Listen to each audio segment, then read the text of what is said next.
What do I hope that Black girls or Black people, period, take away from it? I hope that they feel represented. I hope they feel validated.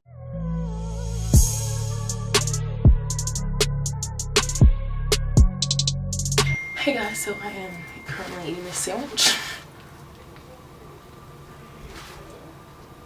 But I'm getting ready to go to the Hate You Give screening.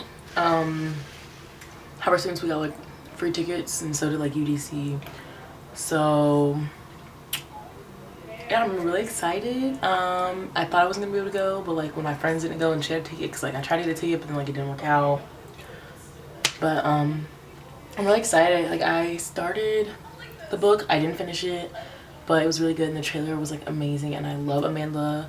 So like I'm excited. So I'm gonna hurry up and do my sandwich and me, Emily, and Gina are gonna go to the screen.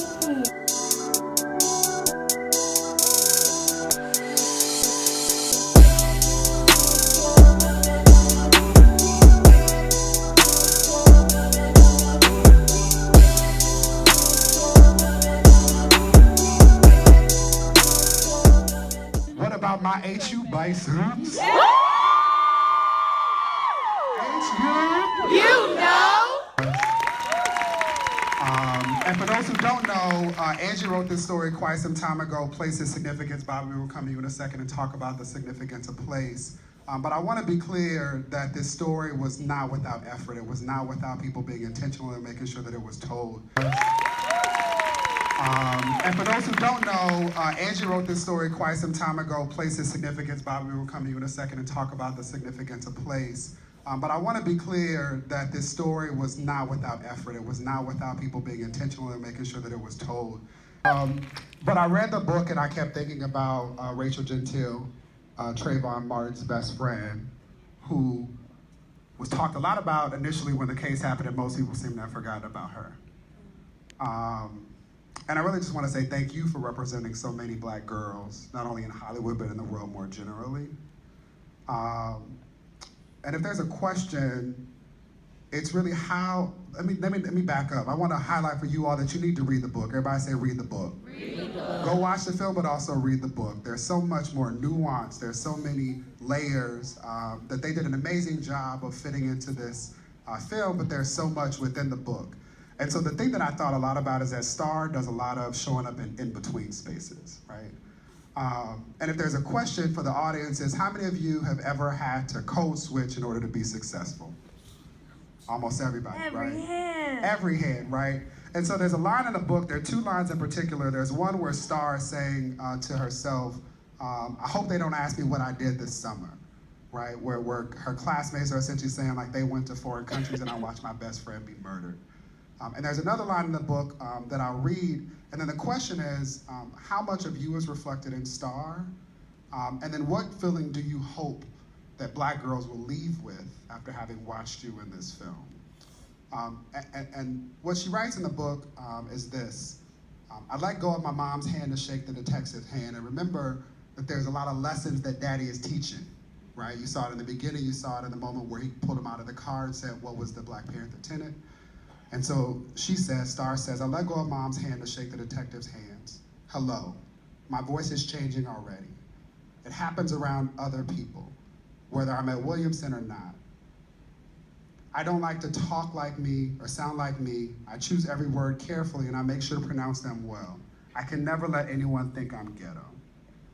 And so again, I'm just highlighting that there's this duality, there's these worlds that she's moving between. There's a church at home and then there's church close to school. And we've seen that so many of us have that experience. So what's that like for you as a Black woman? What was that like for you to think about bringing that to Star as a character? And acknowledging the spirit of Maya Angelou, who said most people will forget most of what we said, but they'll never forget if we do this right, how we make them feel. What feeling do you want everybody to leave with? Yeah, I don't think code switching is a new concept, but I don't think that it's often that we get representations of a contemporary Black experience that feel accurate and truthful and authentic. So when I read Angie's book, it blew my mind open. I had never seen those thoughts that I'd often had because I had a similar experience growing up. I grew up in South Central LA, but I went to the school across, yup, but I went to a school across town called Wildwood, which was primarily white, privileged, wealthy.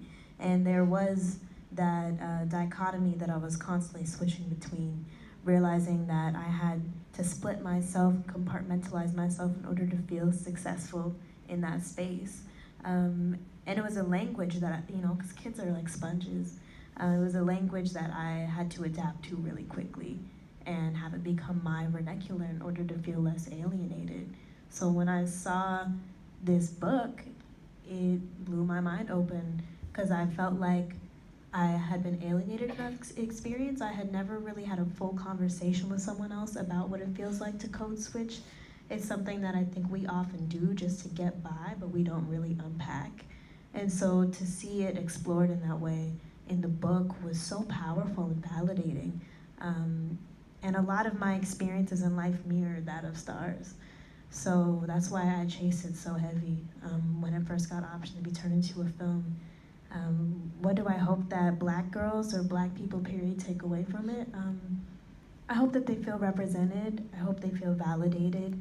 I hope that they don't carry a guilt or a shame with the experience of code switching, because I think I had that shame for a while. Like I was doing something that was wrong, I was being inauthentic. But I think that's just a part of having to pursue success in a world that marginalizes you on the daily. You have to learn how to speak different languages. You have to learn how to be a chameleon. And I think it took me a while to understand that there's nothing bad about that or bad about me because I have to do that. It's just a part of my experience as a Black girl who is multidimensional and faceted. And that doesn't mean that any part of my identity is less valid than the other parts. But they're all beautiful facets that make up the person who I am. Find the courage to speak out and to move forward despite the anxiety, because it's not going to necessarily go away. There's no amount of success you can obtain or amount of money in your bank account that can stop you from feeling anxiety or nervousness. So to push forward despite it, we have a responsibility because of our ancestors. Think about the anxiety that would go through you if you was planning to run away from a plantation. You was denied the chance to read and write, and you have to run away. And if you get caught, you're gonna die. You're gonna get killed in front of your family. We have a responsibility to honor the work that our ancestors did, and I want to continue that work. This is so cute.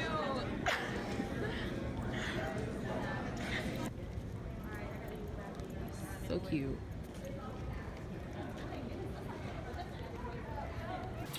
Hey, also, I just saw The Hate You Give, and I just kind of wanted to do like a little review without any spoilers, of course.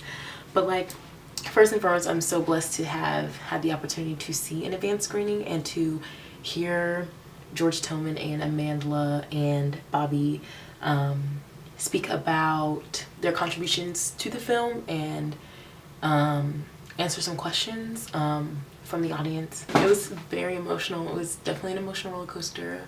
I cried the entire time. It was impactful. It was real. It was real and it was raw, and it portrayed this subject matter and this controversy in such a realistic and relatable manner. A lot of times when it comes to this issue, things are sugar-coated and things are portrayed in an unrealistic, hopeful way. And while this movie had hope, it wasn't the same hope.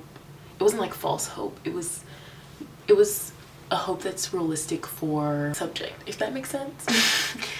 It was the kind of hope that if we as a people can change ourselves, we can change the world type of hope, not really a things will get better type of hope, because things get better but not always in the way that we would expect them to. Amandla did an amazing job playing the role of Star. She's so humble and so genuine. It had a good number of comic relief, but there are scenes in the movie that are just so powerful and so moving. And some of the scenes that moved me the most were the most subtle things, like just little things like seeing Black love, and the subtleties really added to the movie, and they did an excellent job of they just really did an excellent job, and I can't really see anything wrong with it. If you do see the movie, or you've seen it, or you've read the book, like, I definitely want to have a discussion below in the comments. But this is definitely a must-see. This is something that everyone needs to see, because, I don't know, it's just, it was real. It was very real. A reminder of the things that we face every day as Black people, and the things that our brothers and sisters face every day. When you put yourself outside of your life, and you put yourself outside of yourself, and you just stop and think about all the things that everyone else has to endure, people who look just like you, it's just like, I don't know what I'm trying to say, but like, it's crazy. I only read halfway through the book, so I do have to finish it. But as a movie portrayal, it was well done. It was well written. The music choices were good. The actors were good. Very interesting. There were some very interesting people in the cast that I did not expect to see either, that you wouldn't see in the trailer if that's all you've seen. But like, that was pretty funny. Seeing some of those characters being played by certain actors that you just didn't expect. Get to like, comment, and subscribe, and see the hate you give. And I will see you next time. Bye.